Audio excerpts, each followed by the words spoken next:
आज हामी BBS fourth इयरको इन्भेस्टमेन्टको एउटा च्याप्टर अध्ययन गर्दैछौँ। एउटा भन्दा पनि यो कुनै बुकमा एउटा छ, कुनै बुकमा दुईटा छ। यो रिस्क एन्ड रिटर्न र मोडर्न पोर्टफोलियो, यसको टर्मिनोलोजी कन्सेप्टहरू एउटै छ। यो केही समष्टिगत रूपमा राम्रोसँग बुझ्यो भने आनन्दसँग सोलुसन गर्न सकिन्छ। एक्जाम ओरिएन्टेड क्लास हो, धेरै फर्मालिटी भन्दा पनि क्लासमा हामी ध्यान दिन्छौँ। यो बीबीएस थर्ड इयरको फाइनान्स अध्ययन गर्ने साथीहरूलाई पनि महत्त्वपूर्ण हुनसक्छ, सेकेन्ड इयरको फाइनान्सलाई पनि महत्त्वपूर्ण हुनसक्छ। Risk and return, modern portfolio चाहिँ थर्ड इयरमा छैन, तर पोर्टफोलियोको कन्सेप्ट चाहिँ अलिकति चाहिँ छ थर्ड इयरमा पनि। र रिस्क एन्ड रिटर्न त डिटेली थर्ड इयरमा पढिसकेको कुरा हो, बिल्कुल रिभिजन मात्रै यहाँनिर हामीले फोर्थ इयरमा गर्नुपर्ने भएकोले के छ, कस्तो रहेछ, के कुराहरू महत्त्वपूर्ण छ, कसरी चाहिँ अध्ययन गर्दाखेरि राम्रोसँग गर्न सकिन्छ भन्ने कुरा आजको यस भिडियोमा हामीले हेर्नेछौँ। यो हामीले पहिला रिस्क एन्ड रिटर्न भन्ने अध्ययन गर्छौँ। रिस्क एन्ड रिटर्न अध्ययन गर्नु पूर्व रिस्क भनेको के हो, रिटर्न भनेको के हो भन्ने कुरा अलिअलि कन्सेप्चुअली बुझ्नुपर्छ। अब त रिस्क भनेको कुनै पनि व्यवसाय सञ्चालन गर्दाखेरि निश्चित रकम रिटर्न भन्दा आम्दानी हुने सम्भावना 100% हुँदैन। जस्तो कुनै पनि परियोजनामा लगानी गरिसकेपछि त्यहाँबाट यति वर्षमा यति रकम आम्दानी हुन्छ भन्ने कुरा एक्सपेक्टेड मात्रै गर्न सकिन्छ। त्यो 100% एक्युरेट हुने र 100% ग्यारेन्टी दिन सकिँदैन।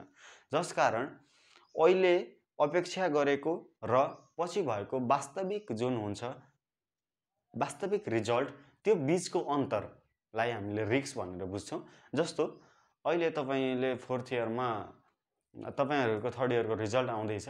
अब रिजल्ट कसैले 75% एक्सपेक्ट गर्नुभएको थियो, तर आयो 78 भनेपछि 78 र 75 को डिफरेन्स जुन 3% छ, त्यो रिस्क हो।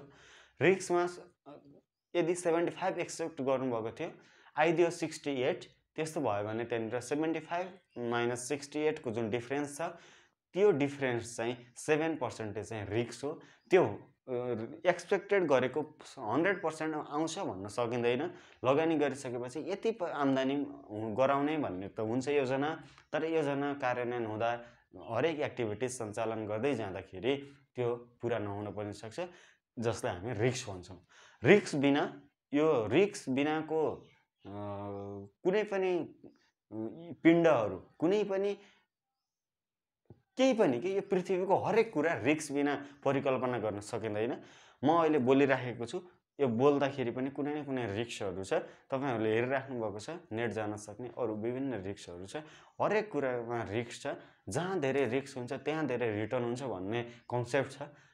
अब फेरि रिस्क धेरै हुन्छ भन्दा बित्तिकै त्यो अत्याधिक रिस्क हावातालमा हचुवाको भरमा रिस्क बेहोर्ने, जसकारण रिटर्न बढी हुन्छ भन्न खोजेको होइन।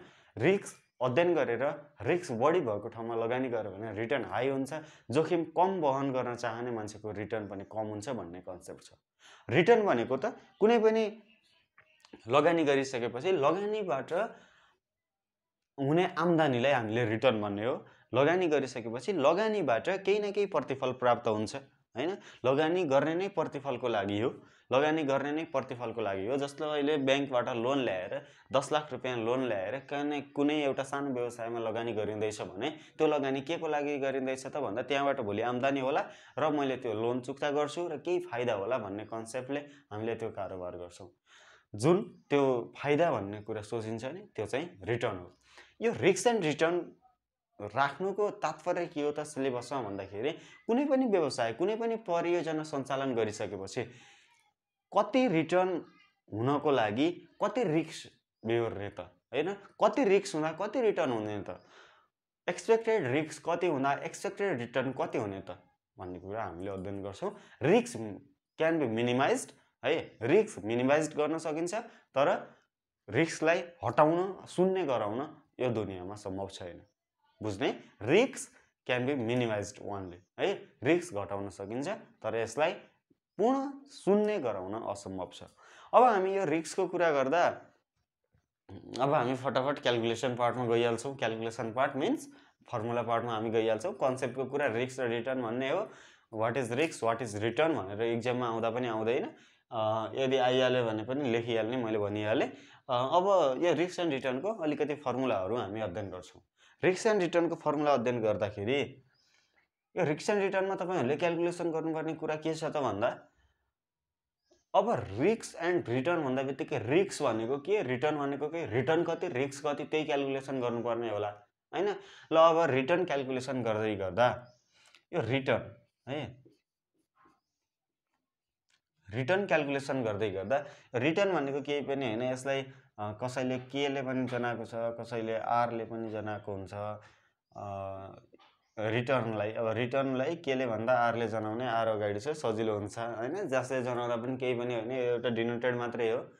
तपाईको नाम के छ, तपाईको बुवा आमाले तपाईलाई छोरो छोरी नानी बाबु भन्नुहुन्छ, ठ्याक्कै त्यस्तै हो। यसलाई त्यो ठुलो इस्यु गराउने हैन है। रिटर्नलाई यसले डिनोटेड गरिन्छ। अब रिटर्न कसरी क्याल्कुलेसन गर्न सकिन्छ त हैन, रिटर्न निकाल्ने फर्मुला के हो त भन्ने कुरामा हामी जाउँ। यसमा फर्स्टमा एउटा holding period rate, holding period rate of return भन्ने हामीले क्याल्कुलेसन गर्छौं है।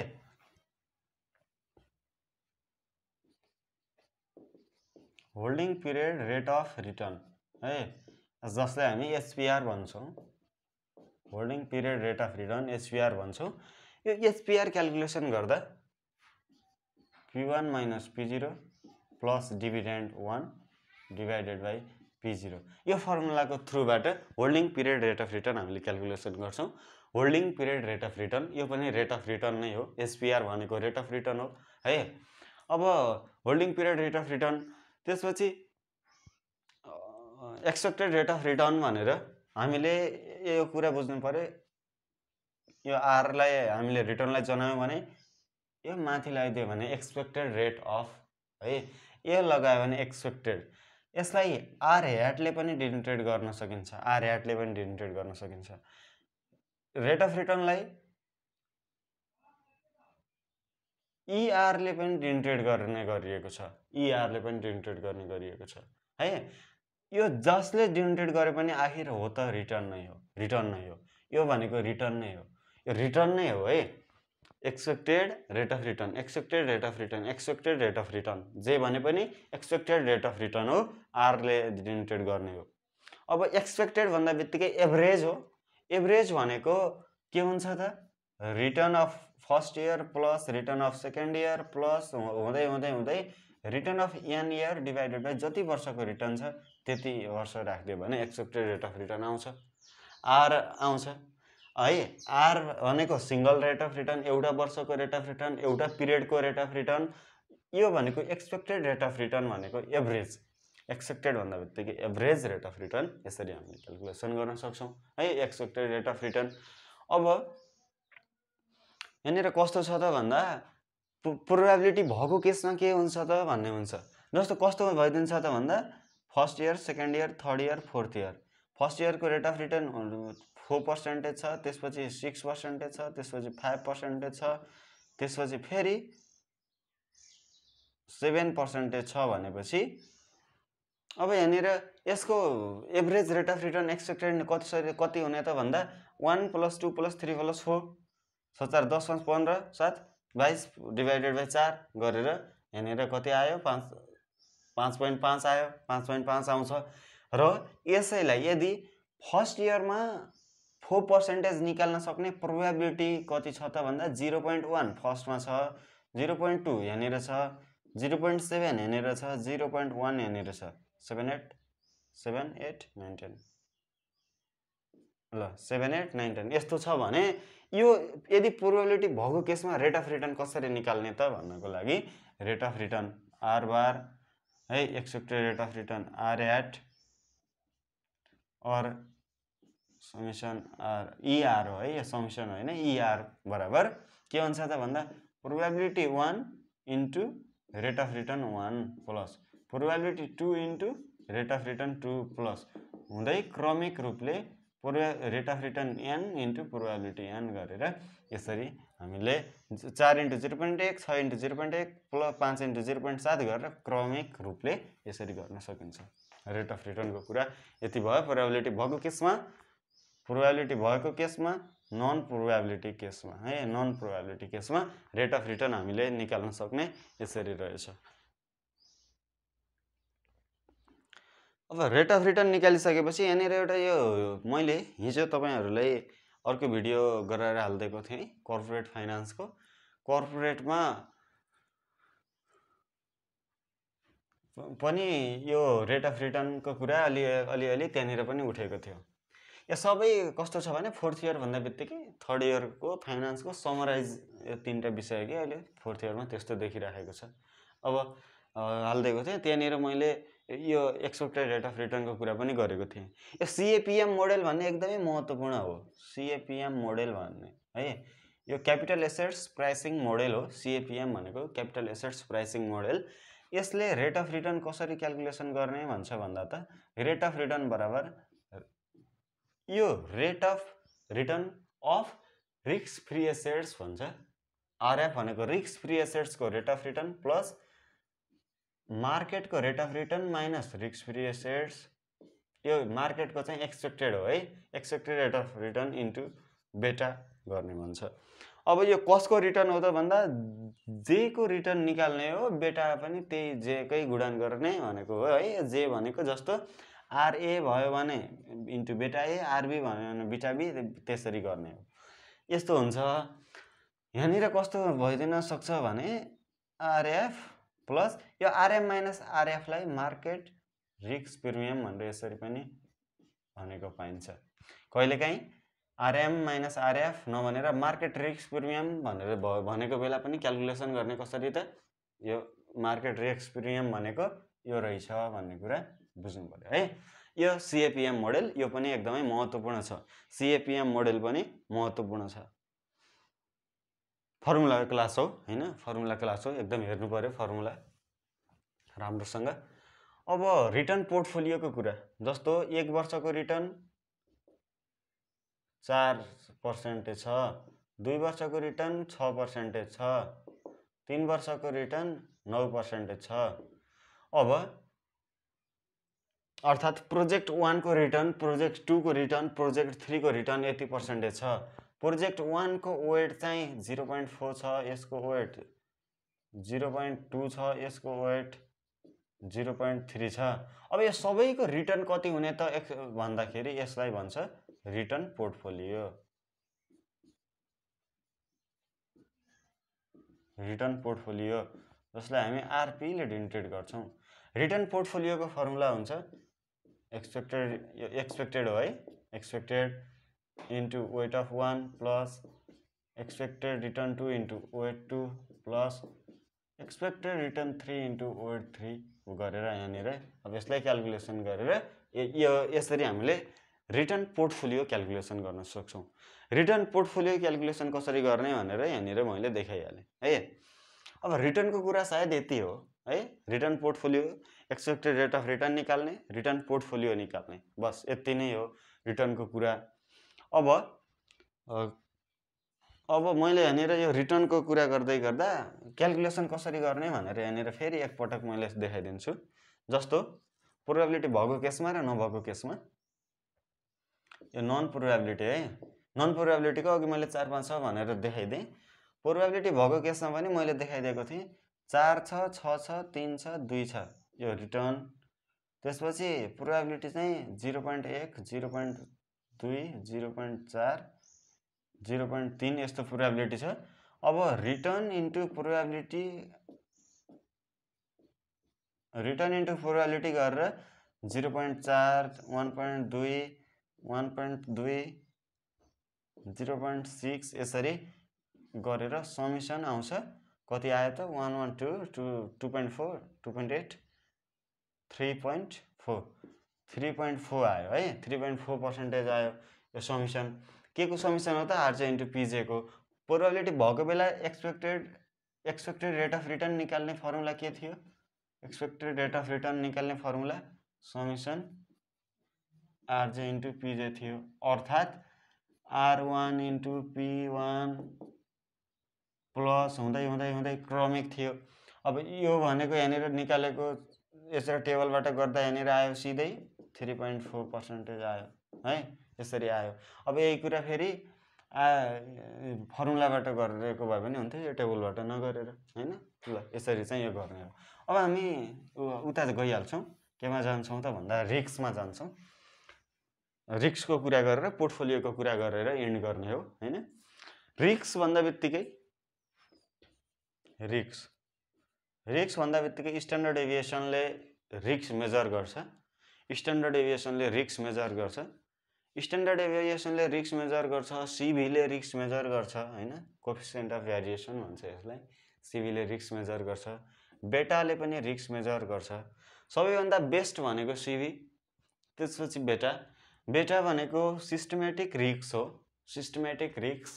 सिस्टमेटिक र अनसिस्टमेटिक रिस्कको बारेमा पनि मैले भनिहालेँ। सिस्टमेटिक रिस्क र अनसिस्टमेटिक रिस्क। सिस्टमेटिक भनेको सिस्टमको कारणले अर्थात् नेचुरल कारणले अर्थात् एक्सटर्नल कारणले गर्दा आफ्नो सङ्गठनमा उत्पन्न भएको रिस्कलाई हामी सिस्टमेटिक रिस्क भन्छौँ। अनसिस्टमेटिक भनेको आफ्नो म्यानेजमेन्टको कारणले, आफ्नो कार्यढाँचा कमजोर भएको कारणले, आफ्नो क्षमता कमजोर भएको कारणले हुने रिस्कलाई चाहिँ अनसिस्टमेटिक रिस्क भन्छौँ। सिस्टमेटिक रिस्क कन्ट्रोल गर्न सकिँदैन। अनकन्ट्रोलेबल रिस्क हो यो। अनडाइभर्सिफाइड रिस्क हो यो। र यो अनसिस्टमेटिक रिस्क चाहिँ कन्ट्रोल गर्न सकिन्छ, विविधीकरण गर्न सकिन्छ है। त्यसरी बुझ्ने। अब रिस्क भनेको सिस्टमेटिक र अनसिस्टमेटिकको योगफल भनेको रिस्क रहेछ। अर्थात् स्ट्यान्डर्ड डेभिएसन हो बराबर सिस्टमेटिक रिस्क भनेको बेटा हो प्लस अनसिस्टमेटिक रिस्कलाई अनसिस्टमेटिक रिस्क इआरले पनि जनाउँछ, यु लेखे भइहाल्यो है। बेटा भनेको सिस्टमेटिक रिस्क हो। सिस्टमेटिक रिस्क भन्दा बित्तिकै बेटा क्याल्कुलेसन गर्नुपर्छ। बेटा क्याल्कुलेसन भन्दा बित्तिकै सिएपिएम मोडेल भइहाल्यो। आर बार बराबर RF plus RM minus RF into बेटा। यो बेटा भनेको रहेछ सिस्टमेटिक रिस्क। यो बुझ्नु पर्यो है, ध्यान दिएर यति चाहिँ बुझ्नु पर्यो। अब स्ट्यान्डर्ड डेभिएसन कसरी क्याल्कुलेसन गर्ने भन्ने कुरा, व्हेन प्रोबेबिलिटी नन प्रोबेबिलिटी है। अब स्ट्यान्डर्ड डेभिएसनको फर्मुला के थियो? Under root summation return minus expected रिटर्नको square divided by n minus 1 थियो। यस्तो थियो स्ट्यान्डर्ड डेभिएसनको फर्मुला। थर्ड इयरमा पढेकोले ठिक छ, नपढेकोले यो याद गर्ने हैन। अब यो नन प्रोबेबिलिटी भएको बेला, यो प्रोबेबिलिटी भएको बेला के त भन्दा समेसन रिटर्न माइनस एक्सपेक्टेड रिटर्नको स्क्वायर इन्टु प्रोबेबिलिटी यसरी गर्ने। सिबी भनेको त standard deviation upon expected return हो। सिबी भनेको यसको पनि त्यही हो, standard deviation upon expected return हो। बेटा भनेको बेटा अफ जे निकाल्दा हामीले बेटा अफ जे भनेको के को बेटा निकाल्नु छ त? जस्तो बेटा मार्केटको पनि निकाल्नु पर्ने हुन्छ। मार्केटको बेटा सधैँ अलवेज 1 हुन्छ है। मार्केटको बेटा अलवेज 1 हुन्छ। अरू केहीको बेटा निकाल्नु पर्ने हुनसक्छ हैन। अरू केहीको पनि बेटा निकाल्नु पर्ने हुनसक्छ। त्यो बेला के गर्ने त भन्दा सिओबी जे र एम को COV divided by standard deviation M को स्क्वायर यसरी हामीले गर्ने है। जे र एम को COV divided by standard deviation M को स्क्वायर। बेटा ए निकाल्नु परेको छ भने COV AM divided by standard deviation of M को स्क्वायर यसरी हामीले गर्ने है। यसरी गर्ने। अब यो भयो बेटा निकाल्ने कुरा। यहाँनिर पनि त्यही हो। अब यो सिओबी निकाल्न पर्न सक्छ, कोएफिसिएन्ट अफ भेरिएसन सरी यो सिबी कोएफिसिएन्ट अफ भेरिएसन है। यो सिओबी भनेको बेटा भनेको सिस्टमेटिक रिस्क, सिबी भनेको कोएफिसिएन्ट अफ भेरिएसन। अब यहाँनिर यो सिओबी भनेको यसलाई भन्छ हामी कोरिलेसन कोएफिसिएन्ट। कोरिलेसन सिओबी जसको चाहिएको छ, जस्तो अहिले यहाँनिर सिओबी जे र एम को सिओबी चाहिएको छ भने जे र एम को into standard deviation of J into standard deviation of M गर्ने। सिओबी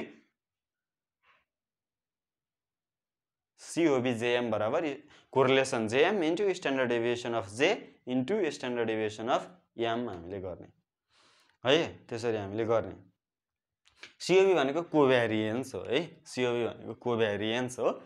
कोरिलेसन कोफिसिएन्ट भनेको त्यो रले हामीले डिनोटेट गर्छौं। त्यसपछि बेटा भनेको बेटा भइहाल्यो है।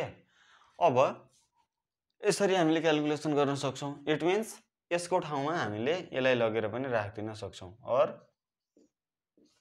र JM into standard deviation of J standard deviation of M यसरी पनि हामीले राख्दिन सक्छौं। यति रह्यो यो बेटा निकाल्ने फर्मुला। अब यो कोभ्यारिएन्स कसरी निकाल्न सकिन्छ त हैन? कोभ्यारिएन्स कसरी निकाल्न सकिन्छ त टेबलको थ्रुबाट भन्दा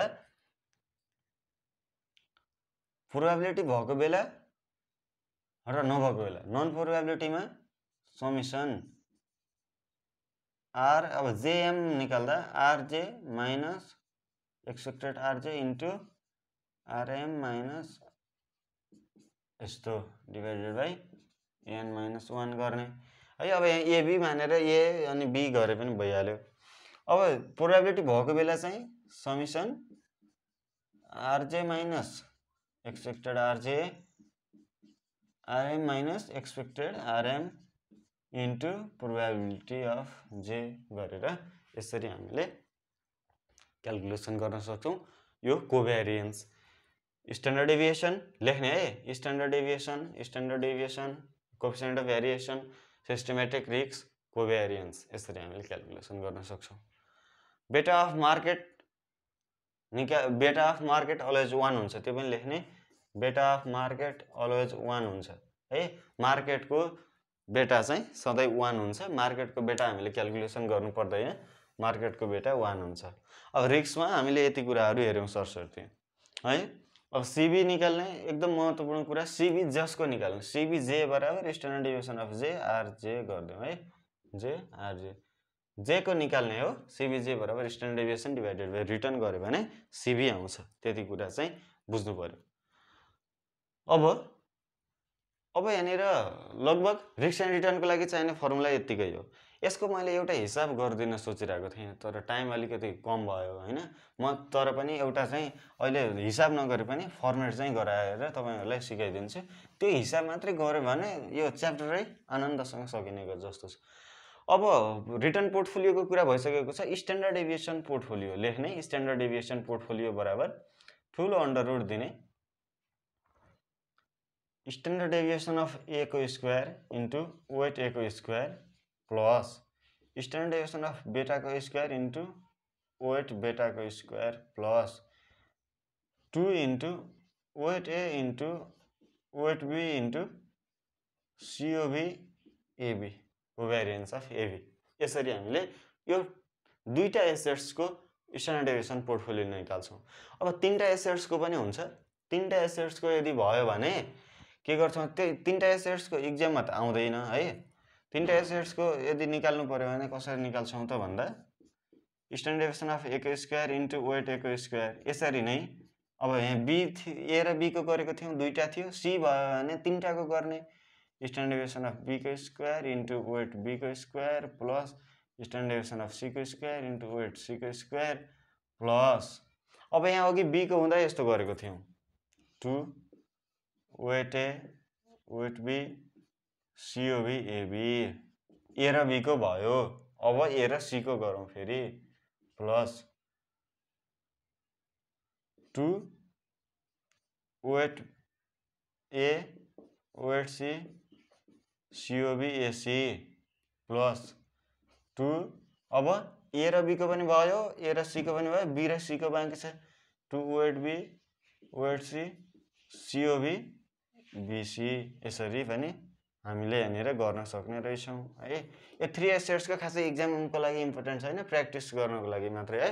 ल यो यसरी हामीले गर्ने कसरी भयो रहेछ भन्दा यो A को हुँदा A को स्क्वायर र B को स्क्वायर दुईटा हुँदा इन्टु यसरी गर्यो भने तीनटा हुँदा तीनटाको के A B र C मा एकचोटी A र B ले गर्ने एकचोटी B र C ले गर्ने एकचोटी फेरि A र C को गर्ने है। त्यति हो कन्सेप्ट। त्यति धेरै टाउको दुखाउनु पर्ने केही पनि छैन। ओके। स्ट्यान्डर्ड डेभिएसन पोर्टफोलियोको कुरा यति रह्यो। अब स्ट्यान्डर्ड डेभिएसन पोर्टफोलियोलाई अर्को वेबाट गर्छु भने जस्तो कहिलेकाहीँ कस्तो हुन्छ त भन्दा रिटर्न पोर्टफोलियो नै दिन्छ क्वेसनमा 1 2 3% रिटर्न पोर्टफोलियो छ अनि यसको स्ट्यान्डर्ड डेभिएसन पोर्टफोलियो निकाल भन्यो भने return portfolio minus expected return पोर्टफोलियोको square divided by n minus 1 गरेर पनि समेसन गरेर पनि हामीले क्याल्कुलेसन गर्न सक्छौं। प्रोबेबिलिटी भएको केसमा यसलाई फेरि summation return portfolio into minus return पोर्टफोलियोको स्क्वायर इन्टु प्रोबेबिलिटी जे गरेर पनि गर्न सक्छौं। अन्डर रुट त छँदैछ है, इन्टु प्रोबेबिलिटी गर्न पनि सक्छौं। स्ट्यान्डर्ड डेभिएसन पोर्टफोलियोको कुरा यो भयो। रिटर्न पोर्टफोलियोको कुरा अघि मैले गरिहालेँ। अब यहाँनिर त यिनै कुराहरू हो।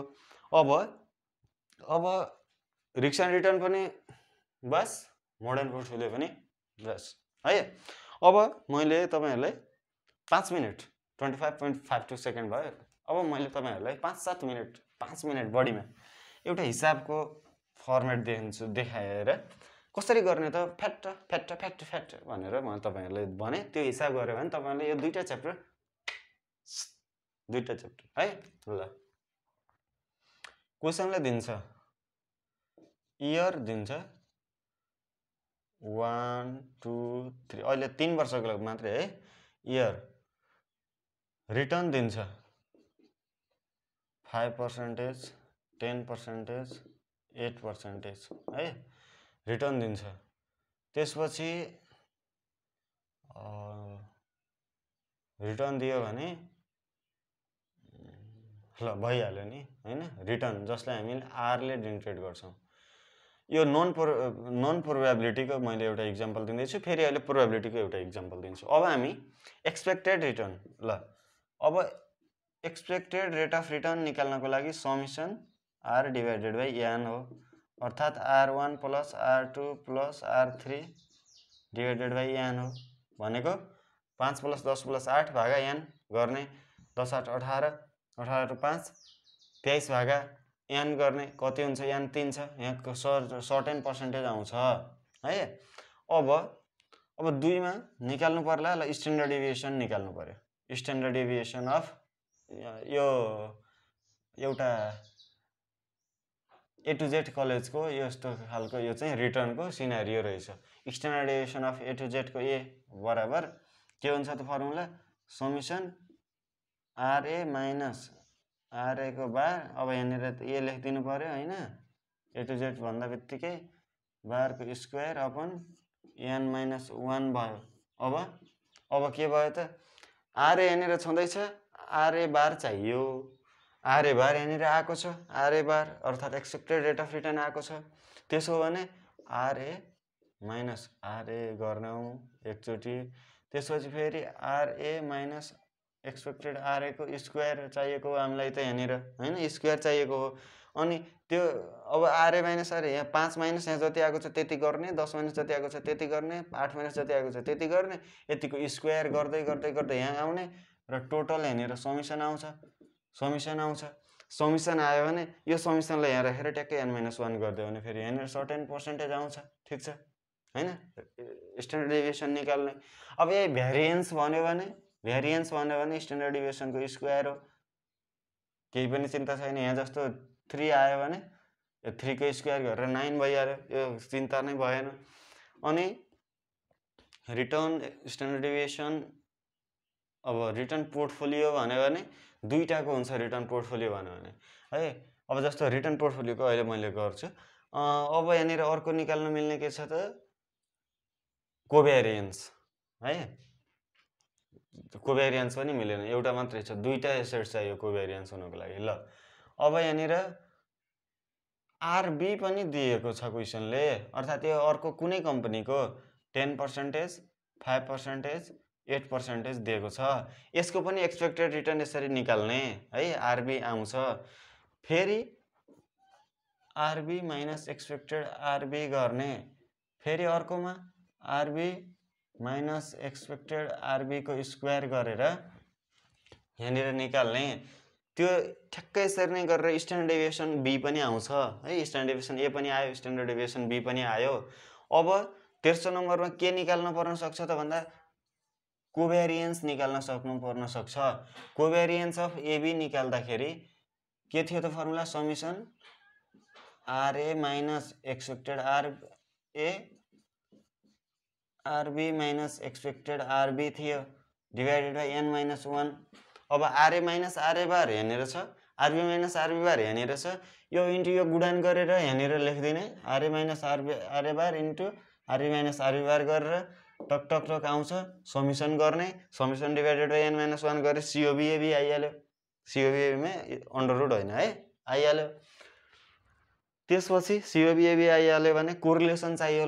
ल यदि अब कोरिलेसन चाहियो, कोरिलेसन कोएफिसिएन्ट अफ एबी चाहियो भने अघि मैले भनेको थिएँ सिओबी एबी बराबर correlation AB upon standard deviation of A into standard deviation of B हुन्छ हैन।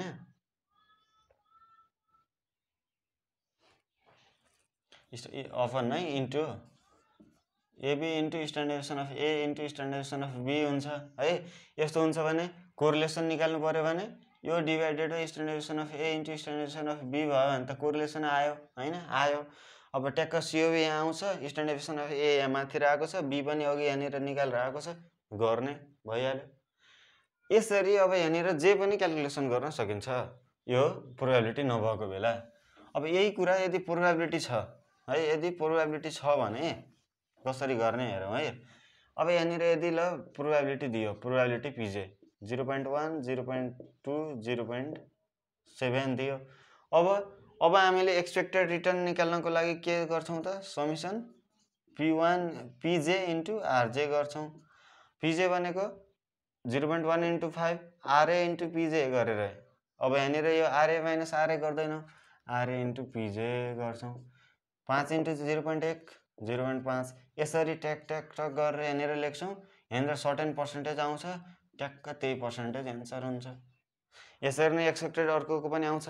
स्ट्यान्डर्ड डेभिएसनको कुरा गर्दा अब यहाँनिर जसरी रिटर्न आएको छ त्यो रिटर्नलाई अब स्ट्यान्डर्ड डेभिएसन गर्दा त अरू केही पनि भएन हैन।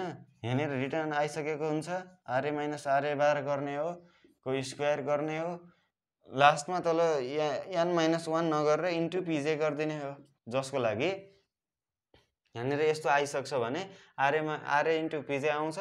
अब यसको स्क्वायर गर्ने जुन अघि हामीले निकाल्थ्यौँ त्यसरी स्क्वायर गर्ने आरए माइनस आरए बारको इन्टु प्रोबेबिलिटी अफ जे गरिदिने समेसन आउँछ।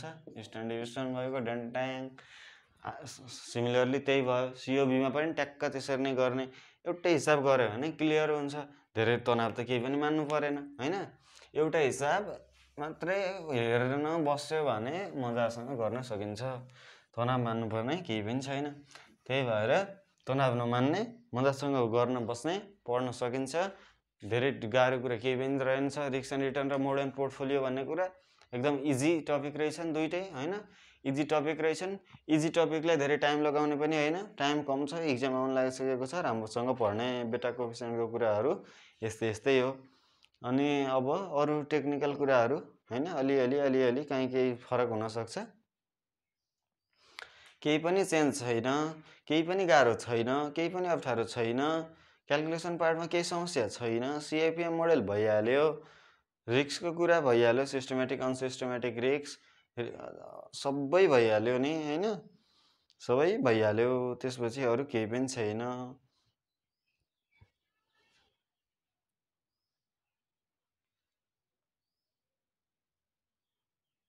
ल यति हो, पुरा यति हो। राम्रोसँग अध्ययन गर्ने। रिस्क एन्ड रिटर्नको लागि र मोडर्न पोर्टफोलियोको लागि कन्सेप्चुअली अलिअलि त सबै कुरा एउटा भिडियोमा हामीले भन्न सकिँदैन। हिसाब गर्दै जाँदा कहीँ कतै केही समस्या आउन सक्छ, समस्या आयो भने खबर गर्ने, सोध्ने। हामी हर समय हर क्षण तयार छौँ सेवा दिनको लागि। कुरा के रह्यो भने यिनी दुईटा च्याप्टर पनि सकियो। मैले इन्भेस्टमेन्टको तपाईहरुलाई मार्केट एन्ड ट्रान्ज्याक्सन पनि गरेको छु। त्यसपछि इन्भेस्टमेन्टको अर्को कुनै गरेको छु, मेबी अरू पनि एउटा दुईटा गरेको हुन सक्छ। त्यसपछि रिस्क यो पनि भयो, तीनटा च्याप्टर भइहाल्यो। मार्केट एन्ड ट्रान्ज्याक्सन पछि यो दुईटा। अब बोन्ड भ्यालुएसन र स्टक भ्यालुएसन छ, बोन्ड भ्यालुएसन र स्टक भ्यालुएसन छ फोर्थ इयरमा। थर्ड इयरमा मैले बोन्ड भ्यालुएसनको भिडियो गराएर विथ सोल्युसन हालिदिएको छु। ठ्याक्क त्यही हेर्ने र मजासँग गर्ने हो। स्टक भ्यालुएसन पनि मैले गराएको छैन, स्टक भ्यालुएसनको गराएर मैले हाल्छु इन्भेस्टमेन्टको लागि। यस्तो छ। अब भन्नुपर्ने कुरा यति हो, राम्रोसँग पढ्ने, अध्ययनलाई थप प्रभावकारी गराउने, आफूलाई नठग्ने, आफू भ्रष्टाचारी नहुने। नेपालमा एक घर एक भ्रष्टाचारी भइसकेको छ। त्यसलाई रोकथाम गर्नको लागि आफू एकदम स्वच्छ, इमान्दार, नैतिकवान, जिम्मेवारी भएर काम गर्ने, पैसाको लालचमा लागेर कुनै पनि अनैतिक काम नगर्ने। एउटा यस्तोको छ कि नैतिक मान्छेले अनैतिक मान्छे जति कुनै हालतमा पनि पुग्न सक्दैन। यो नेपालको कन्टेक्स्टमा सत्य सधैँ विजय हुन्छ भन्ने कुरालाई पनि, सत्यलाई हारेर यहाँनिर फटाहा बदमासहरूले राज गरेको देश हो। त्यसकारण तपाईँहरू आफू बदमास हुनु हुँदैन, आफ्नो नैतिकता बेच्नु हुँदैन। हिँड्दा हिँड्दै, डुल्दा डुल्दै, खाँदा खाँदै, बोल्दा बोल्दै, बस्दा बस्दै, यत्तिकै हाँसो मजा गर्दा गर्दै जिन्दगी कहाँनिर गएर कहिले टुङ्गिने हो थाहा छैन। त्यही भएर इमान्दार भएर, लगनशील, मेहनती भएर काम गर्ने। यो मान्छेले यस्तो गर्दै थियो है, गर्दा गर्दै गएछ भनेर सबैले एकछिन भए पनि, हुन त यहाँनिर एकजना नरहेर यो संसारमा प्रभाव पर्ने, संसारमा हामी एकजना नरहँदैमा यो संसारमा बित्ने त केही पनि होइन। एक दुई दिन कसैले त्यो यस्तो थियो है भन्नेसम्मको मान्छे हुनुपर्छ। भ्रष्टाचारी, चोर गर्ने, चोरेर सरकारको पैसा चोर्ने, आमा बुवाको चोर्ने, लुट्ने, त्यसपछि मोज मस्ती बिना कामको फजुल गर्ने, त्यसरी जिन्दगी नचलाउने। स्टडीलाई एकदम मस्ट प्रायोरिटी, फर्स्ट प्रायोरिटी दिने। स्टडी नभएको मान्छे अहिलेसम्म यो भिडियोको यो यहाँनिरसम्म आइपुगेन। ब्याचलर 4th इयर पढ्ने स्टुडेन्ट हो, एकदम राम्रोसँग पढ्ने, ब्याचलर गर्ने या त जब गर्ने या त मास्टर गर्ने, जे गरिन्छ एकदम इमान्दारपूर्वक गर्ने, एकदम फ्रेस माइन्डमा, कुनै पनि स्ट्रेस नलग्ने, हरेक कुरालाई पोजिटिभ भाइब्सबाट लिने, पोजिटिभली सोच्ने, पोजिटिभली गर्ने, हरेक कुरालाई नेगेटिभ केही पनि नगर्ने, हरेक कुरालाई पोजिटिभली लग्ने। कुन दिन कहाँ के हुन्छ थाहा छैन होइन। जिन्दगी भनेको यस्तै हो। जिन्दगी भनेको मान्छे जन्मियो त एक दिन जानु छँदैछ। त्यसकारण मान्छे रिस राग, अर्काले गरेको देखेर डाहा गर्ने, अर्को तल भएको भए म माथि हुन्थेँ भनेर सोच्ने, त्यस्तो कहिल्यै पनि नगर्ने। अरू माथि छ भने आफू बरु त्योभन्दा पनि माथि जान खोज्ने। इट मिन्स अरूलाई तल पारेर आफू माथि जाने होइन, आफू ऊभन्दा पनि माथि जान खोज्ने, मेहनत गर्ने, परिश्रम गर्ने, आफू सक्सेस हुने हो, आफू ह्याप्पिनेस हुने हो। मान्छेको जिन्दगीको सबैभन्दा अन्तिम पिक पोइन्टमा गएर चाहने भनेको मान्छेले खुसी हो। त्यो खुसी अहिलेबाट नै हुन खोज्ने, हिसाब गर्दाबाट नै खुसी हुन खोज्ने। एउटा हिसाब मिल्यो खुसी छ होइन, त्यहीमा मजा लिने, धेरै दुनियाँको तनाव नलग्ने, आफ्नो एउटा निश्चित गन्तव्य गराएर त्यहीमा मात्रै एकाग्र भएर अगाडि लाग्ने। यही हो जिन्दगी होइन। जिन्दगीमा मरिलानु त केही पनि छैन। यो कपडा पनि खोलेर जाने हो मर्ने बेला, यो वाच पनि फाल्ने हो, मार्कर डस्टर केही लगाउन पाइँदैन होइन। जिन्दगीमा लग्ने भनेको त सिर्फ आफ्नो शरीर हो। न त जग्गा लग्न पाइन्छ, न त धन, न त सम्पत्ति। सो रिस राग त्यो नगर्ने, केही नगरेर इमान्दार भएर, नैतिकवान भएर बाँच्ने। बरु एक छाक खान किन नपरोस्, इमान बेच्ने काम नगर्ने, राम्रोसँग पढ्ने। ओके, यसमा केही समस्या छ भने कमेन्ट गर्ने, या त A to Z college Facebook पेजमा सम्पर्क गर्ने, त्यहाँनिर हामी रेस्पोन्स गर्छौँ। This must for today. Have a good day, have a good week, have a good month, have a good year, and have a good life.